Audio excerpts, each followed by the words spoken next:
ಎಲ್ರಿಗೂ ನಮಸ್ಕಾರ. ತೀರಾ ಘೋರವಾದ ಹೀನಾಯವಾದ ಒಂದು ಅಸಹ್ಯ ಹುಟ್ಟಿಸ್ತಕ್ಕಂಥ ಒಂದು ವಿಷಯ ನಡೆದಿದೆ ನಮ್ಮಲ್ಲಿ. ಇದು ಬಹಳ ವರ್ಷಗಳ ಹೋರಾಟ. ಹೌದು, ಬಹಳ ವರ್ಷಗಳಿಂದ ಹಲವಾರು ಜನ ಪ್ರಯತ್ನಪಟ್ಟು, ಹಲವಾರು ರೀತಿಯಲ್ಲಿ ಪ್ರಯತ್ನಪಟ್ಟು ಕೂಡ ಏನೂ ಆಗದೆ, ಅದಕ್ಕೊಂದು ತಾರ್ಕಿಕ ಅಂತ್ಯ ಸಿಗದೆ ಉಳಿದಿದ್ದಂಥ ಆ ಪುಣ್ಯಸ್ಥಳ ಅಭಿಮಾನ್ ಸ್ಟುಡಿಯೋ, ಅಲ್ಲಿನ ವಿಷ್ಣು ಸರ್ನ ಸಮಾಧಿ ಮಾಡಿದಂಥ ಜಾಗ, ಅಂತ್ಯಕ್ರಿಯೆ ನಡೆದಂಥ ಜಾಗ. ಇಂದಲ್ಲ ನಾಳೆ ಅದಕ್ಕೊಂದು ಲಾಜಿಕಲ್ ಎಂಡ್ ಬರುತ್ತೆ. ಅಲ್ಲಿ ಒಂದು ವಿಷ್ಣು ಸರ್ನ ನೆನಪಿಗೆ ಒಂದು ಸ್ಮಾರಕ ಅಥವಾ ಒಂದು ಅವ್ರನ್ನ ಅಂತ್ಯಕ್ರಿಯೆ ಮಾಡಿದಂಥ ಜಾಗ, ಅವ್ರನ್ನ ನೋಡಬೇಕು ಅಂದ್ಕೊಂಡವರು, ಅವ್ರನ್ನ ಆರಾಧಿಸೋರು, ಅವರ ಅಭಿಮಾನಿಗಳು ಅವ್ರನ್ನ ಎಂದಾಗೆಲ್ಲ ಹೋಗಿ ಆ ಜಾಗವನ್ನು ಭೇಟಿ ಮಾಡಿ ಅಲ್ಲೊಂದು ಪ್ರದಕ್ಷಿಣೆ ಹಾಕಿ ಒಂದು ನಮಸ್ಕಾರ ಮಾಡಿಕೊಂಡು ಬರ್ತಿದ್ದಂಥ ಜಾಗ, ಅದಕ್ಕೊಂದು ರೂಪ ಸಿಗುತ್ತೆ, ಒಂದು ಒಳ್ಳೆಯ ಆಕೃತಿ ಸಿಗುತ್ತೆ ಅಂತ ತುಂಬ ಬಯಸಿದ್ವಿ, ಎದುರು ನೋಡಿದ್ವಿ. ಮೊನ್ನೆ ರಾತ್ರಿ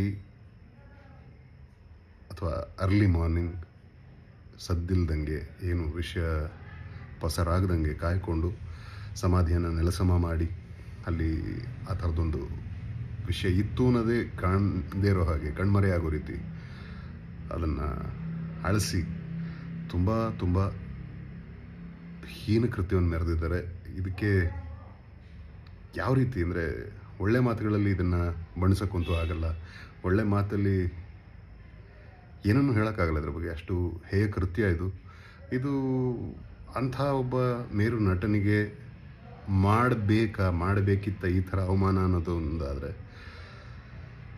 ಅಷ್ಟು ಮಹಾ ಸಾಧಕನ, ಮಹಾ ನಟನ, ಆ ಮೇರು ವ್ಯಕ್ತಿತ್ವವನ್ನು ಕೊಂಡಾಡದು ಇರಲಿ, ಅಟ್ಲೀಸ್ಟ್ ಕನಿಷ್ಠ ಪಕ್ಷ ಅಷ್ಟು ಒಂದು ಸಣ್ಣ ಒಂದು ಸೌಕರ್ಯನೂ ಮಾಡಿಕೊಡೋದಕ್ಕೆ ಸೋತೋಗ್ಬಿಟ್ರ ನಮ್ಮ ನಾಡೋರು, ಅಥವಾ ಯಾರು ಇದ್ರ ಬಗ್ಗೆ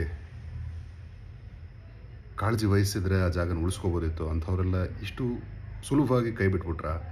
ಇಲ್ಲಿ ಸಾಧನೆಗೆ ಬೆಲೆ ಇಲ್ವಾ, ವ್ಯಕ್ತಿತ್ವಕ್ಕೆ ಬೆಲೆ ಇಲ್ವಾ, ಆ ಒಂದು ಮೇರು ನಟ ಅಂತಕ್ಕಂಥ ಒಂದು ಸ್ಥಾನಕ್ಕೆ ಬೆಲೆ ಇಲ್ವಾ, ಆದರ್ಶಕ್ಕೆ ಬೆಲೆ ಇಲ್ವಾ?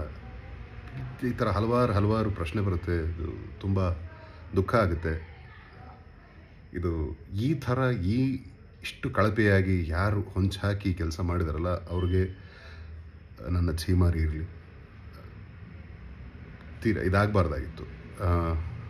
ನಾನು ಊರಲ್ಲಿರಲಿಲ್ಲ, ಬಂದೆ, ಸ್ವಲ್ಪ ಅನಾರೋಗ್ಯದ ಕಾರಣದಿಂದ ರೆಸ್ಟಲ್ಲಿದ್ದೆ. ವಿಷಯ ಗೊತ್ತಾದ ತಕ್ಷಣ ಅಂದರೆ, ಇನ್ನೂ ಈಗ ಹೇಳ್ತೀನಲ್ಲ, ಆಗಲೇ ಹೇಳ್ದಂಗೆ ಯಾವುದೇ ಥರನಾದ ಒಳ್ಳೆ ಪದಗಳು ಬಾಯಲ್ಲಿ ಹೊರಳಲ್ಲ ಈ ಥರ ವಿಷಯ ಕೇಳ್ಪಟ್ಟಾಗ, ತಿಳಿದಾಗ. ಇದು ತುಂಬ ಘೋರ, ತುಂಬ ಹೀನಾಯ, ಅಸಹ್ಯ. ಇನ್ನು ಏನು ಹೇಳಿದ್ರು ಇದು ಕಡಿಮೆನೆ. ಇದ್ರ ಹಿಂದೆ ಯಾರೇ ಹೊಂಚಾಕಿ ಇದಕ್ಕೆ ಕಾರಣರಿದ್ದೀರಲ್ಲ, ದೇವರು ನಿಮ್ಗೆ ತುಂಬ ಚೆನ್ನಾಗಿಟ್ಟಿರಲಿ. ಇದು ಅಂಥ ಒಬ್ಬ ನಟನಿಗೆ ಈ ಥರದ್ದು ಮಾಡಬಹುದಾದರೆ, ಅಂಥ ವ್ಯಕ್ತಿತ್ವಕ್ಕೆ ಈ ಥರ ಮಾಡಬಹುದಾದರೆ, ಬಾಕಿಯವರೆಲ್ಲ ಯಾವ ಲೆಕ್ಕ? ಸೊ ದೇವರು ನಿಮ್ಮನ್ನ ತುಂಬ ಚೆನ್ನಾಗಿಟ್ಟಿರಲಿ. ಅಭಿಮಾನಿಗಳನ್ನ ನಾವು ಜಾಗ ಇಲ್ಲ ಅಂದರೂ ಅಭಿಮಾನಿಸೋದು ನಿಲ್ಲಿಸಲ್ಲ. ಬಟ್